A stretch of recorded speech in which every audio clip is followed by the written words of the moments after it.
As we're moving closer to Easter, I'm thinking of a lot of the stories that I've heard all of my life from the Bible, and a lot of images are just coming to my mind. One of those is Palm Sunday, the day that Jesus entered Jerusalem for those last few days of his life leading up to his crucifixion. And it's interesting that as he came into Jerusalem that day, that the crowds lined the streets and shouting out, "Hosanna, here comes the King." And yet just days later, those same people would be crying out for him to be crucified. It's amazing how quickly things can change.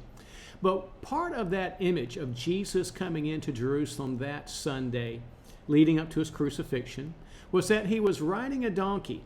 And that is a very important point in that it seems like, first of all, it wouldn't be important, but it really is, because it is actually one of the things that was foretold many centuries before Jesus would actually come there.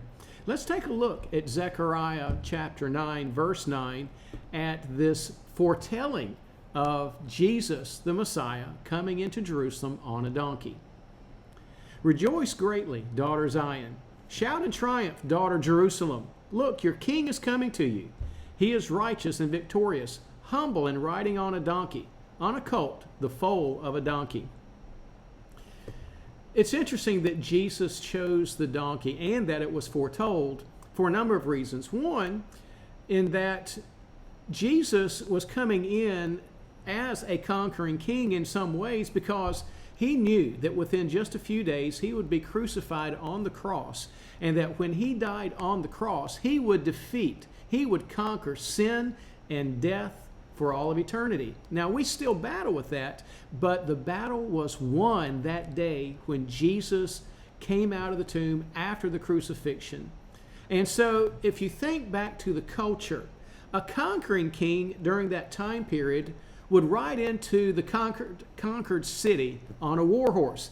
And he would have a big parade and a lot of pomp and circumstance to show he was the man that had the power, that had defeated his enemies, and now he was coming in to show he was truly the conquering king.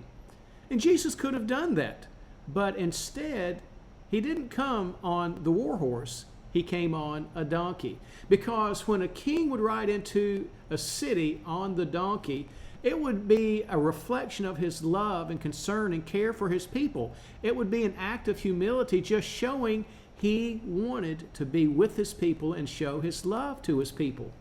And that really is very appropriate because even though Jesus was the conquering king, because in just days after coming into Jerusalem on the donkey, he would be dying on the cross and then coming back to life out of the tomb 3 days later, showing that he truly can conquer sin and conquer death.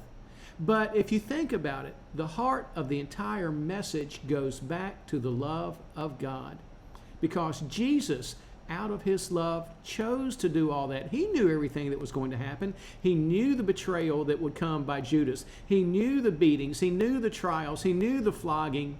He knew the crucifixion was coming.